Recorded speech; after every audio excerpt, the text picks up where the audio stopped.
good afternoon. It is Tuesday, it's 12:30 p.m.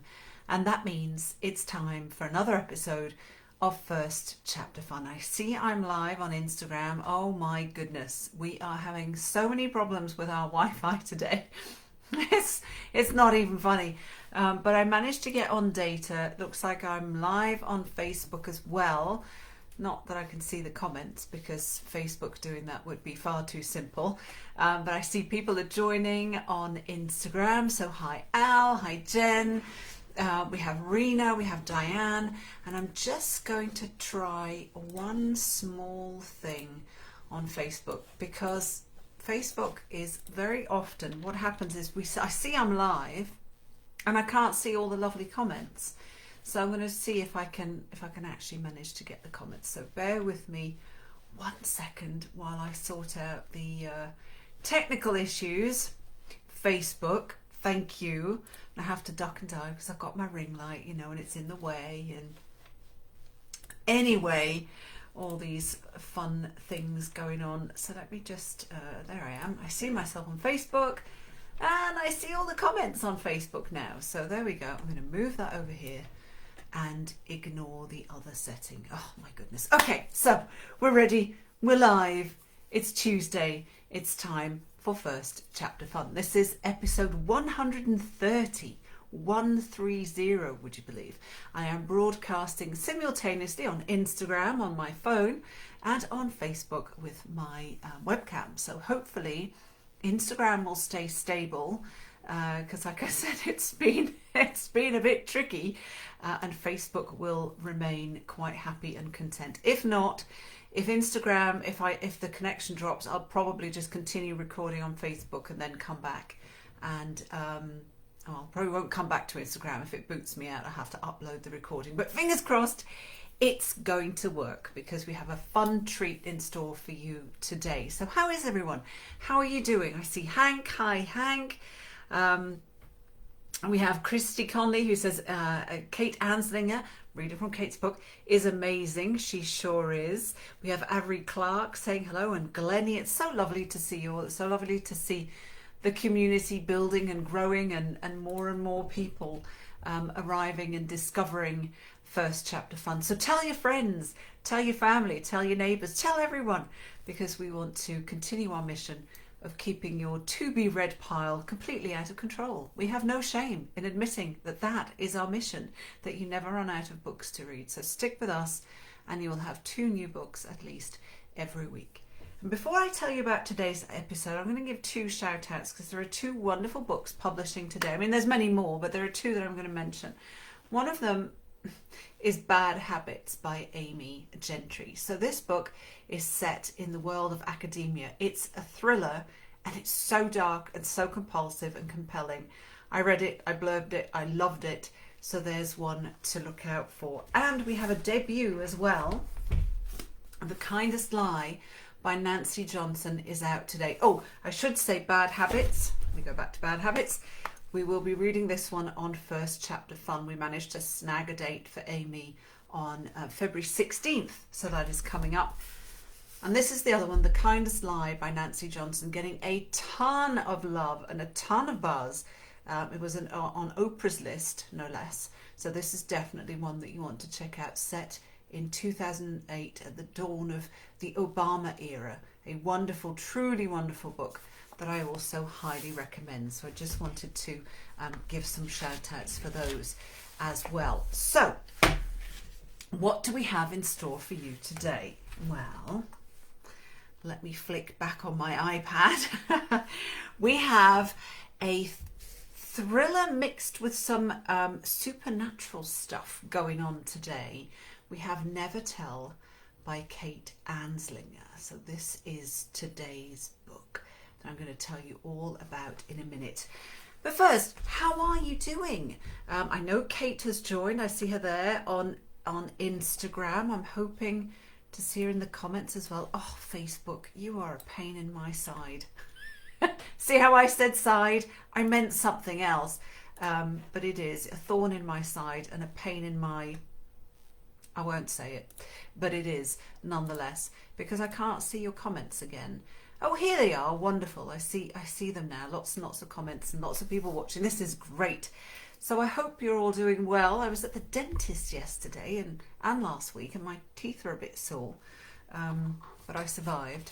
It's cold here. It's absolutely freezing. It's about -15 with the wind chill. I don't know what that is in Fahrenheit, but cold. Cold. We'll just call it cold. So I'm just hunkered down. Sent in book 6 last week to my editor. So that's all done, and now I'm in full-blown event scheduling mode for You Will Remember Me, which releases in May. So never a dull moment, and that's the way I like it. So how about you? What have you been up to? Any fun stuff? Any fun, walks or workouts or cooking or baking or something in these COVID days? We're still on lockdown, waiting to hear when school will start again in person. Have no idea.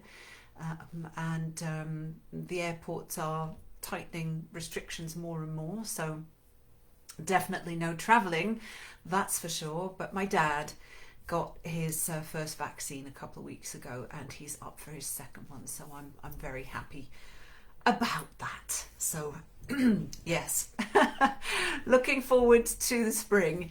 And I remember this time last year when COVID, don't mention the word COVID, but when COVID was inching its way towards Canada, because we could see what was going on in Europe, I remember thinking, well, at least it'll be warm soon, it'll be spring soon.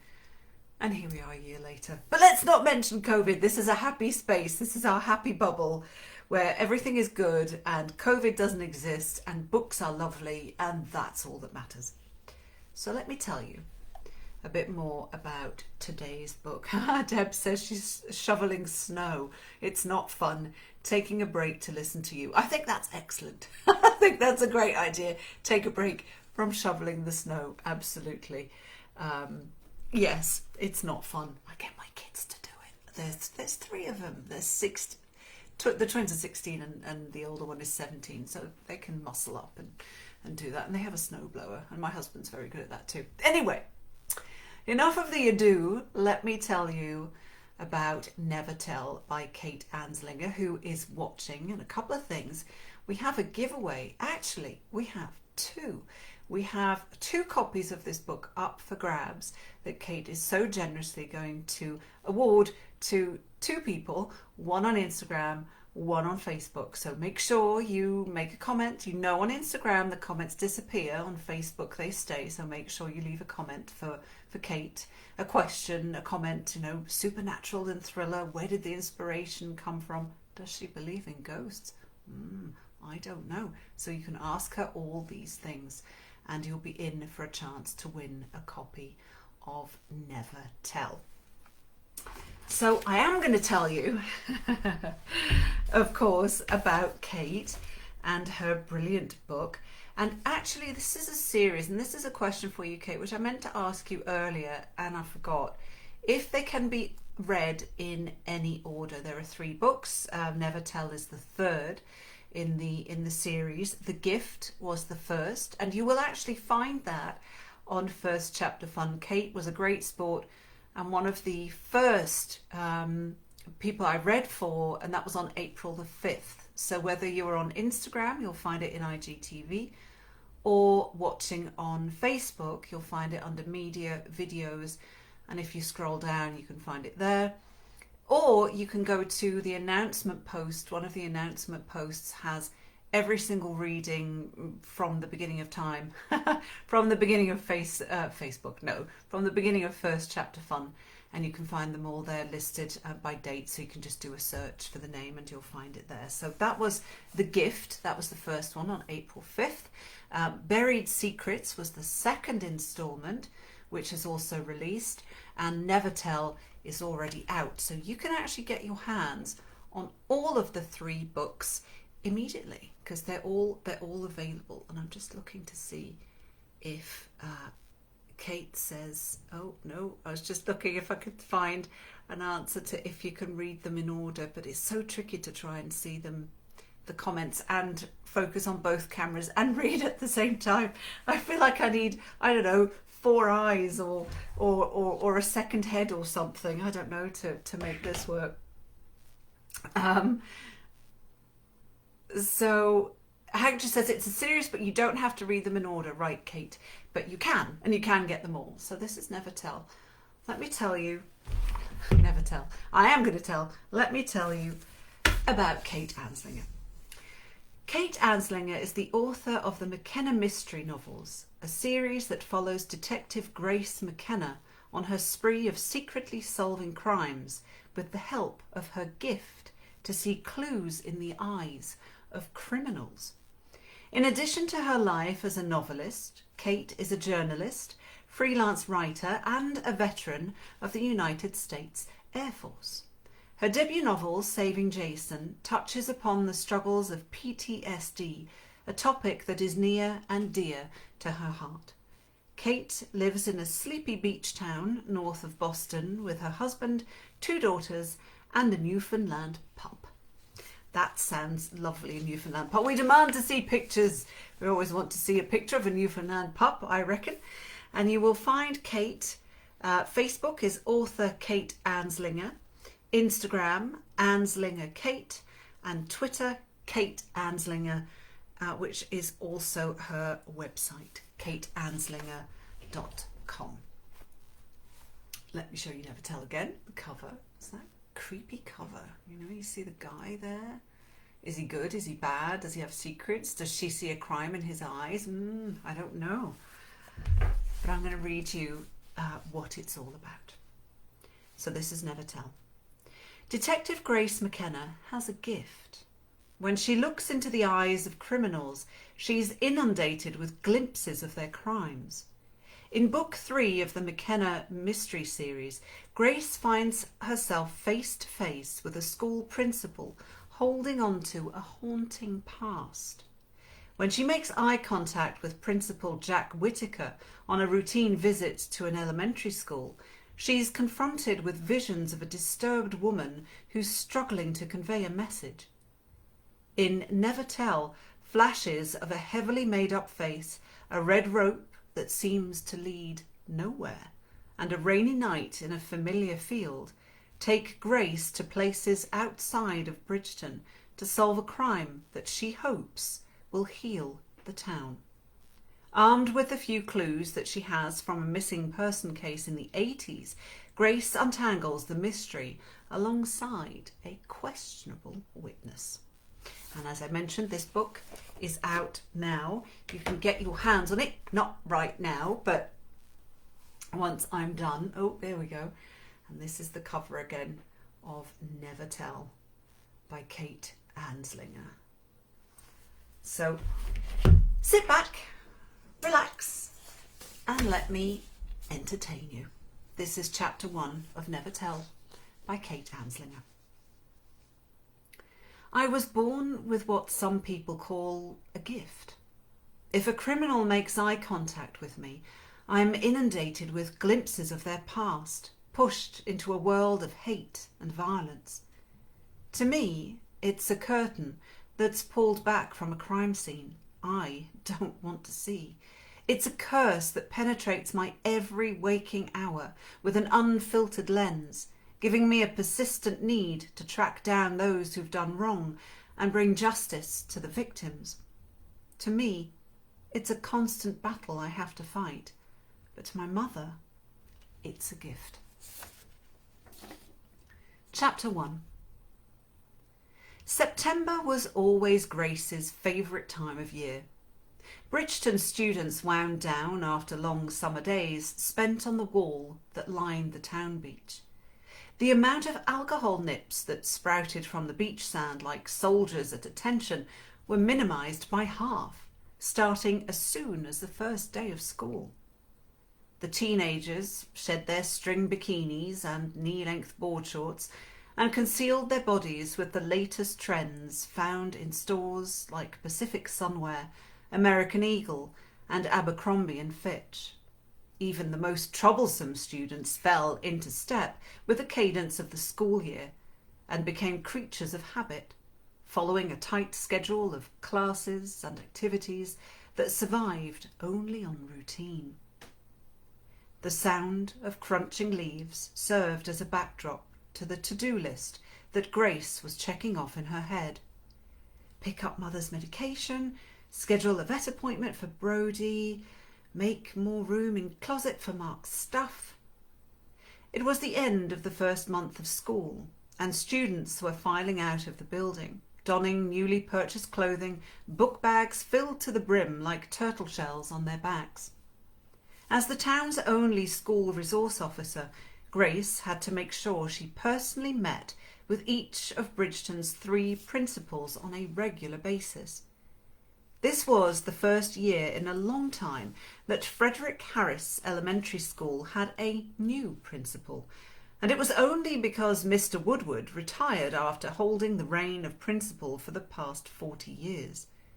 His time to retire was long overdue, and it took some great convincing to get him to give up his leadership role and pass the torch onto a younger, sprier candidate.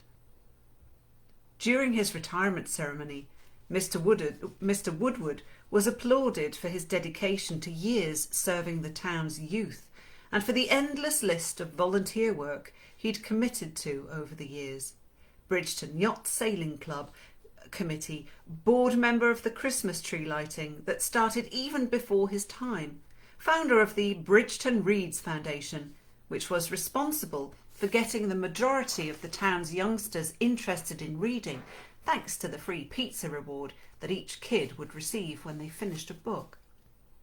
Past students even made an appearance at his ceremony, sharing the words of wisdom Mr. Woodward had shared with them in witty speeches. Teachers that served under his realm gathered with tear-drenched eyes as Mr. Woodward made his closing remarks, his last opportunity to share words of wisdom in front of a listening audience. There were several mentions of his seamless transition when the high school and elementary schools swapped locations, and of course the fact that he was the youngest principal the district had ever had. Mr. Woodward had been so immersed in his career that several residents wondered what he would do once he retired.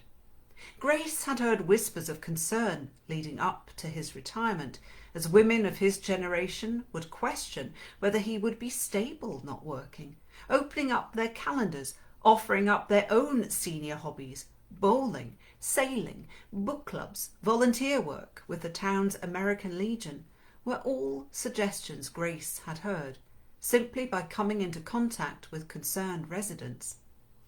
It turned out that Mr. Woodward was perfectly fine dislocated from his long-time career as principal, and he had taken to retired life quite easily. "Hi, Officer Grace."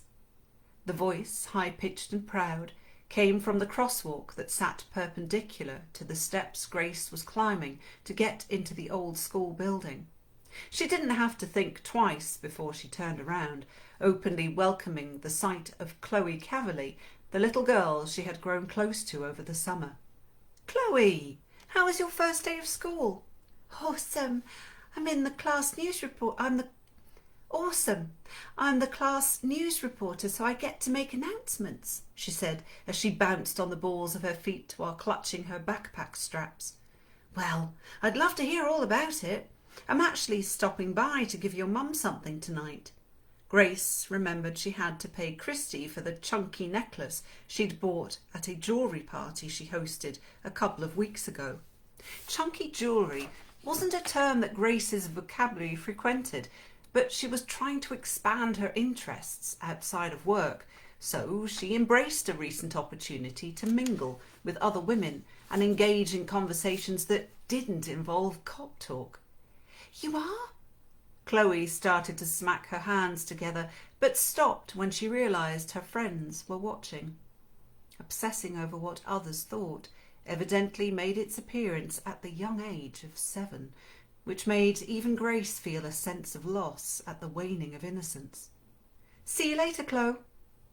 Grace took her cue to exit, turning on a heel. She made her way up the last few steps, broken concrete squealing beneath her feet. As soon as she opened the door, she was greeted with a rush of mothballs and old paper, the smell adhering to her like an old memory that's hard to let go of. The linoleum floor, once white and shiny, was yellowing and dull, decorated with scuff marks, old gum embedded in the cracks. The walls looked as old as they were, the track lighting offering no forgiveness for the dull concrete that was only a shade different from the floor. Grace felt like she was walking through a tunnel leading her back in time.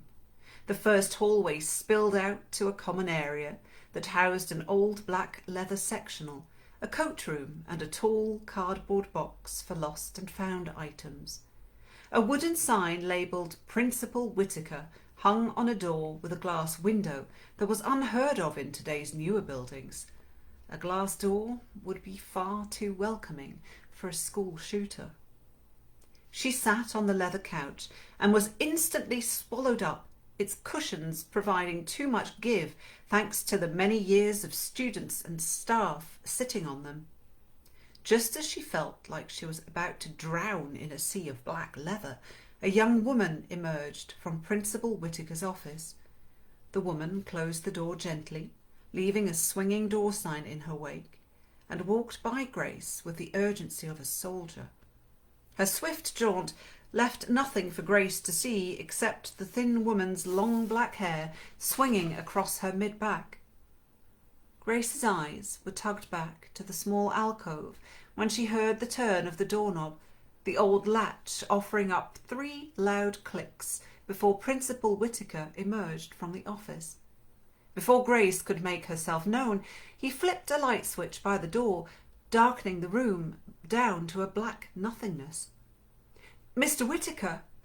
Grace started to pull herself up and out of the quicksand of leather just as he jumped back and let out a slight burst of trepidation. Feeling for the switch in the dark, he flipped the light back on.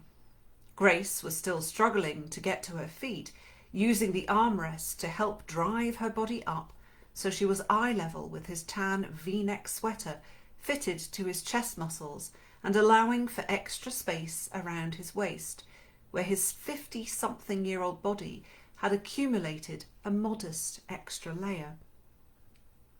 "I'm sorry if I startled you."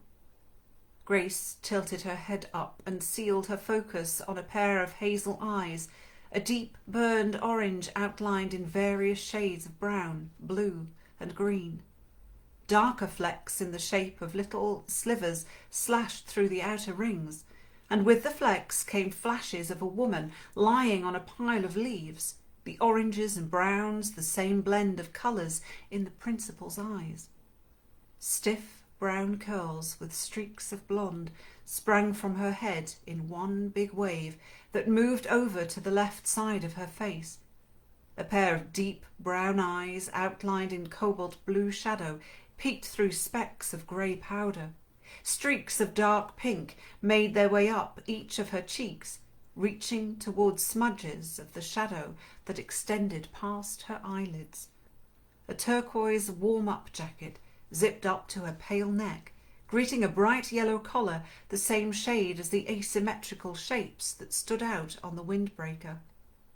Her lips were as pink as her cheeks, and they parted slightly, opening and closing, as if she were trying to say something. Then the woman's face transformed into one that was soaking wet, bangs now a flattened mess and her hair a chunk of scraggly noodles touching her shoulders. Her makeup streaked of pink, black and blue cascading down her face, and then the image of a masculine arm with skin broken by 4 small dots. Her mouth opened and closed again. Grace tried to decipher the words that came, but it was as if she were disconnected from her body, frozen in a moment she never truly existed in. "Do we have an appointment?" The question served as background music for the scene playing in her vision. Just as fast as Grace had been pulled into this cryptic world, she lurched from it, standing face to face with Principal Jack Whitaker, the man who was somehow connected to the woman with the messy made-up face and fluorescent warm-up jacket. Intrigued? I think so. Who is this guy, Jack Whitaker? Who is this woman? that Grace has just seen. And what, if anything, did he do? Well, you can find out if you pick up a copy of Never Tell, or if you pick up a copy of Buried Secrets and The Gift as well. You'll be able to find all about Kate's character, Grace McKenna, and this gift that she has to be able to see crimes people have committed when she looks at them. What a cool premise. That is such a cool premise. And does she catch the bad guys? Will she figure out what Jack has done? Well, I'm never going to tell. Ha ha ha. See what I did there? Not very original. It was the best I could come up with. But you can find out as soon as you continue reading this book. So what did you think of that? I see lots and lots of comments. Oh, thank you, Kate. She says that she likes my voice. That's very sweet. And it's very lovely to read for authors and have them watching, and always very daunting as well, because you don't want to mess up their wonderful words. But it's such a fun read. It's such an intriguing premise. And don't forget, if you just joined, where have you been? We started at 12:30. No, I'm just kidding. I'm not kidding about when we started, but I'm not giving you a hard time for being late. No. This is first chapter fun. Fun is, in the name, it's implied. But don't forget to leave a comment on Facebook and or Instagram. And don't forget, on Instagram, the comments vanish, so you have to do it now, so that you're in for a chance to win one of 2 copies of Never Tell, brackets not affiliated with Instagram or Facebook. So I have to get that in there quick. So this is Never Tell by Kate Anslinger. What a terrific read that was. Such an intriguing chapter. Starts off certainly with a bang, and you're already thinking, what's going to happen? Who is this woman? And what did he do? Shannon says, I'm definitely going to read the series. Susan says, Kate, you write such an intriguing book. Glennie says she loves the cover. Madonna, oh hello, I don't think we've met before. Madonna Scash says she loved the reading. Lots of people saying they want to. Glennie says please continue. I know you always say that, but I can't sit here and read to you all afternoon as much as I would like to, because that way I wouldn't have to go and do my own work. Just sit here and read to you. That would be nice. So I'll show you that cover one more time. Never Tell by Kate Anslinger. Thank you, Kate, for letting us read this for you on First Chapter Fun today. And we have another thriller coming for you on Thursday for somebody we read for also last year. This is Christina McDonald's Do No Harm, which is a new release. This one's coming out, I'm not sure if it's just released or if it's releasing next week, but it will release, already has, very recently. And this is the one that you will be treated to, and us also, on Thursday, this Thursday at 12:30 p.m. Always, every Tuesday, every Thursday. I don't think I even said, for those of you who are new and who haven't watched an episode of First Chapter Fun, I'm going to introduce myself at the end. I'm Hannah Mary McKinnon, and this is where my partner in fictional crime, Hank Philippi Ryan, and I read the first chapter of a different book, not ours, although we will when we have new releases, every Tuesday and Thursday at 12:30 p.m. So I'm glad I said that at the end, now that I've been talking to you for half an hour and you're thinking, who are you? That's who I am. Sorry about that. See, even after 130 episodes, I still sometimes mess up. And that's all the fun of doing stuff live. And First Chapter Fun, this is family, right? It's okay. It's okay to mess up in front of family and friends, right? Just say yes. Just agree with me. I'm sure it's fine. So that was today's read, Never Tell by Kate Anslinger.